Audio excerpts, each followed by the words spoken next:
Good afternoon students. BSc part first year भौतिक रसायन chapter number 4 liquid state में आपका स्वागत है। इसमें आज हम नए टॉपिक का अध्ययन करेंगे जिसका बिंदु है ठोस, द्रव और गैसों में संरचनात्मक भेद करना, structural difference between solid, liquid and gas.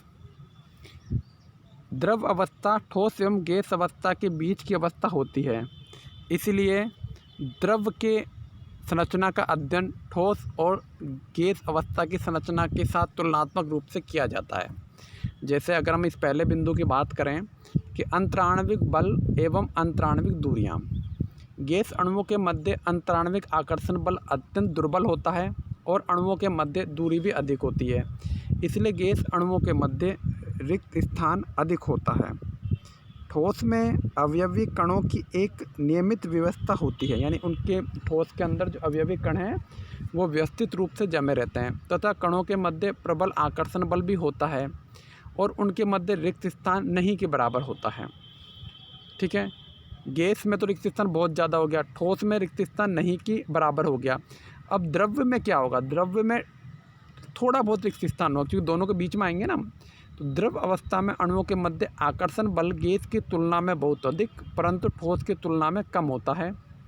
द्रवों में अणुओं के मध्य रिक्त स्थान ठोस की तुलना में अधिक लेकिन गैस की तुलना में बहुत कम होता है। ठीक है, यानी कि अंतराण्विक आकर्षण बल की बात करें तो गैस की तुलना में द्रव्य में अंतराण्विक आकर्षण बल कम होगा और अंतराण्विक दूरी भी कम होगी। ठीक है, अब हम बात करते हैं आकार और आयतन की। गैस के अणुओं का ना तो आकार फिक्स होता है ना आयतन फिक्स होता है। ठोस का आकार और आयतन दोनों ही फिक्स होता है, लेकिन द्रव्य में आयतन तो फिक्स होता है लेकिन आकार फिक्स नहीं होता है। गैस अणुओं के मध्य अत्यंत दुर्बल आकर्षण बल और रिक्त स्थान अधिक होने के कारण ये लगातार गति करते रहते हैं, इसीलिए गैस का आकार एवं आयतन निश्चित नहीं होता है। ठोस में कणों की नियमित व्यवस्था होती है तथा प्रबल आकर्षण बल होने के कारण उनका आकार एवं आयतन निश्चित होता है। द्रव्य में अणुओं के मध्य का आकर्षण बल इतना ही प्रबल होता है कि वह उन्हें निश्चित आयतन में तो बांधे रखते हैं लेकिन उन्हें निश्चित आकार प्रदान नहीं कर पाते, इसलिए द्रवों का आयतन तो निश्चित होता है परंतु आकार निश्चित नहीं होता है। अब हम बात करेंगे संपीड़ितता कंप्रेसिबिलिटी की। गैस अणुओं के मध्य रिक्त स्थान अधिक होने के कारण उनमें संपीड़ितता का गुण अधिक होता है। ठोस में कण अत्यंत निकट होते हैं तथा उनके मध्य रिक्त स्थान नहीं होता है, इसलिए ठोसों में संपीड़ितता का गुण नहीं पाया जाता।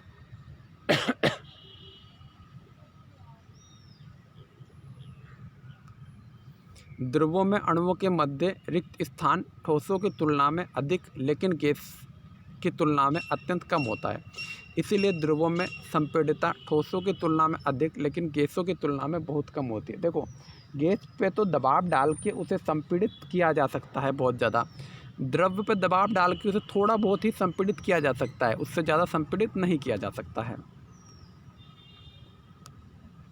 अब आया है विसरण घनत्व।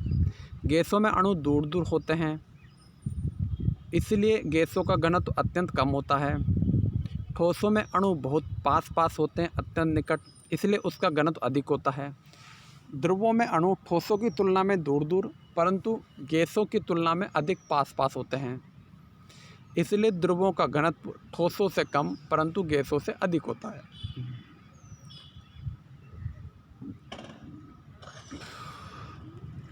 विसरण या डिफ्यूजन।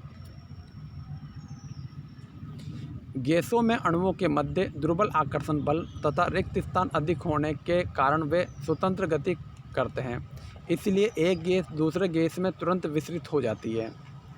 ठोसों में रिक्त स्थान नहीं होता। देखिए, जहाँ रिक्त स्थान होगा वहीं तो विसरण हो पाएगा।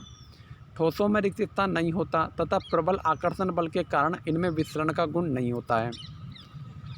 द्रवों में ठोसों की तुलना में रिक्त स्थान अधिक होता है परंतु गैसों की तुलना में बहुत कम होने के कारण उनमें ठोस विसरण का गुण पाया जाता है। यानी कि सबसे ज़्यादा विसरण का गुण होगा गैस में, ठोस में तो विसरण का गुण होगा ही नहीं।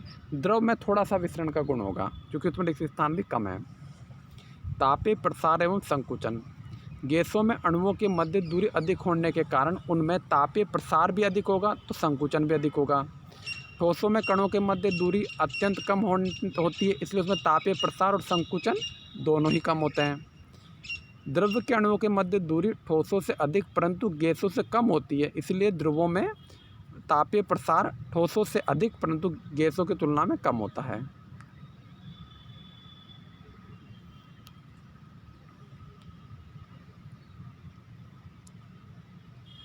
अब हम द्रव क्रिस्टल यानी लिक्विड क्रिस्टल और मीसोमॉर्फिक अवस्था, मीसोमॉर्फिक स्टेट की बात करेंगे। देखिए, हमने द्रव तो पढ़ लिया, लेकिन कुछ ऐसे द्रव भी होते हैं जो थोड़े अर्ध ठोस के समान होते हैं, यानी उन्हें द्रव भी नहीं कह सकते, ठोस भी नहीं कह सकते। वो होते हैं लिक्विड क्रिस्टल, जिनमें लिक्विड के अंदर क्रिस्टलीय आकार पाया जाता है।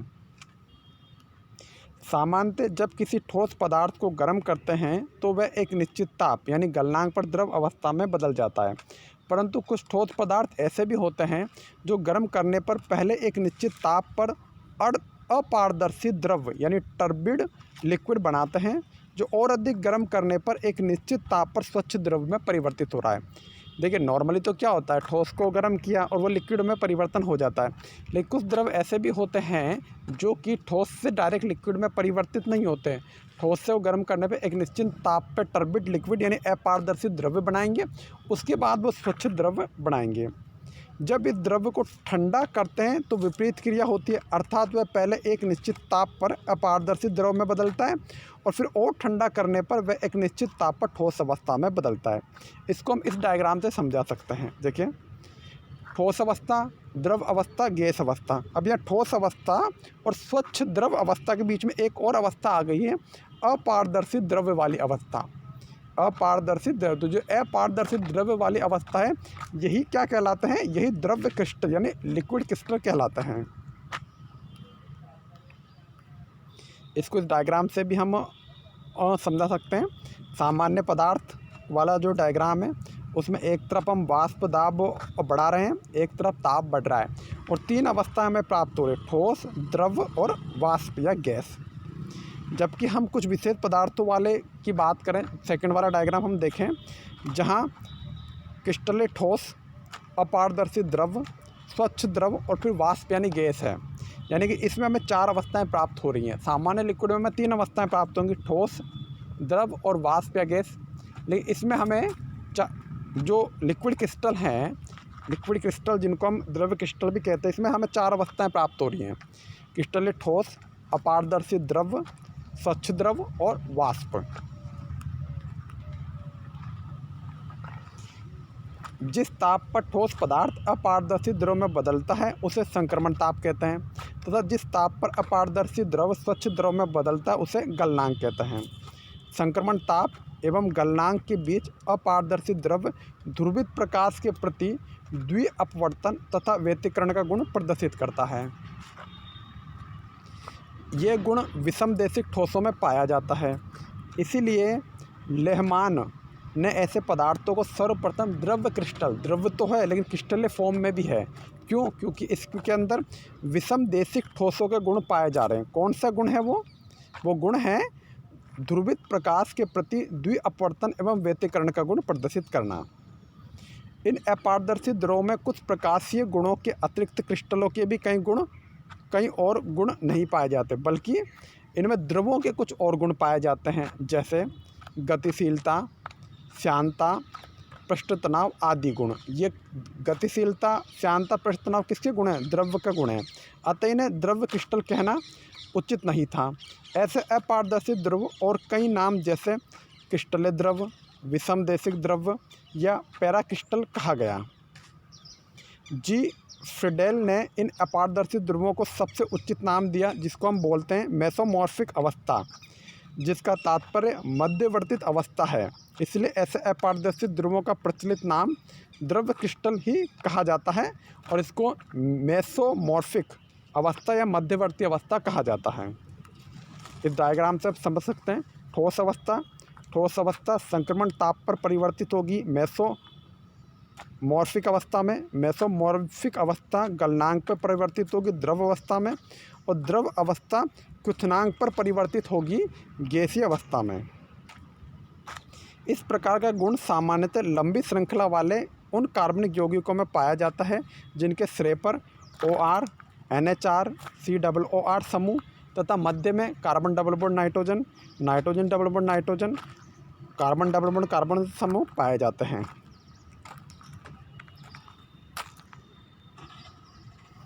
इसका हम एक अगर बेस्ट उदाहरण लें तो इसका बेस्ट उदाहरण है कोलेस्ट्रिल benzoate C6H5COO C27H45।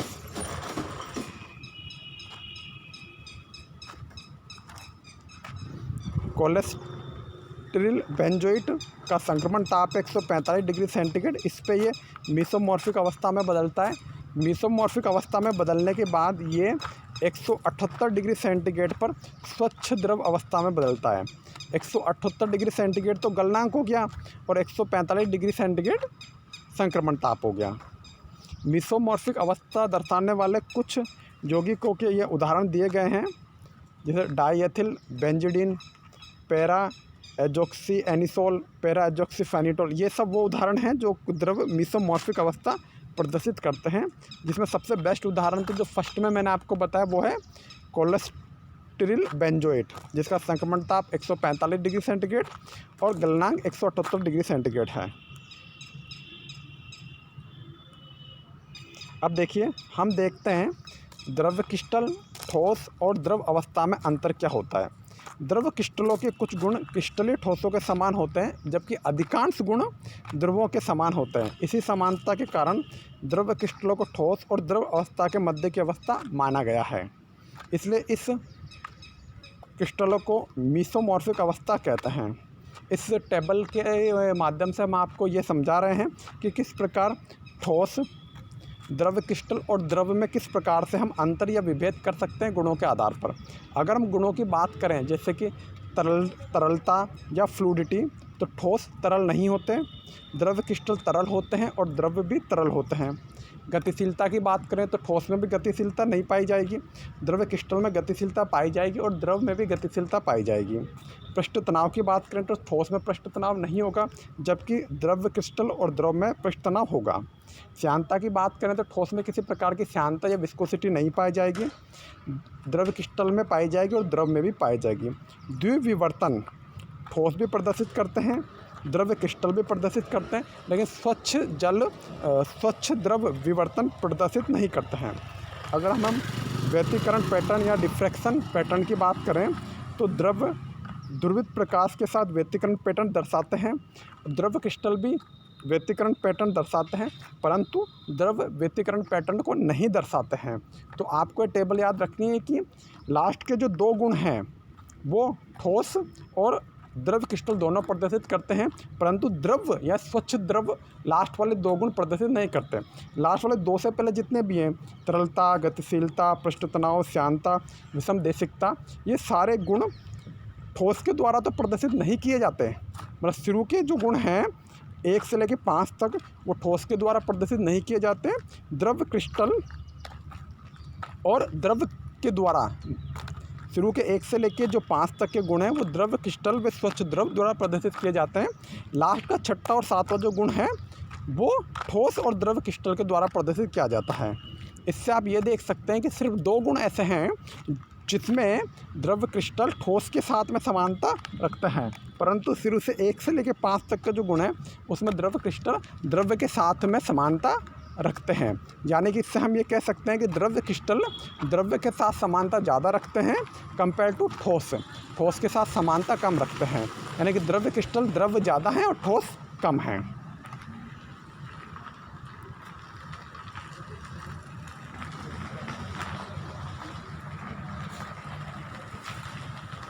Next class में बच्चों हम देखेंगे कि द्रव क्रिस्टलों का वर्गीकरण किस प्रकार किया जाता है और द्रव क्रिस्टलों के वर्गीकरण में कौन कौन सी अवस्थाएं होती हैं। इस टॉपिक के नोट्स मैंने व्हाट्सएप ग्रुप पर डाल दिए हैं और गूगल ड्राइव में भी नोट्स डाल के उसका लिंक आप लोगों के साथ व्हाट्सएप पे शेयर आज इवनिंग में मैं कर दूंगा। आप नोट्स के प्रिंट आउट ले लीजिए या नोट डाउन कर लीजिए, ताकि आप जैसा मैं पढ़ा रहा हूँ साइमल्टेनियसली क्विक स्टडी कर सकें और जल्दी से जल्दी इस कोर्स को फिनिश आउट कर सकें।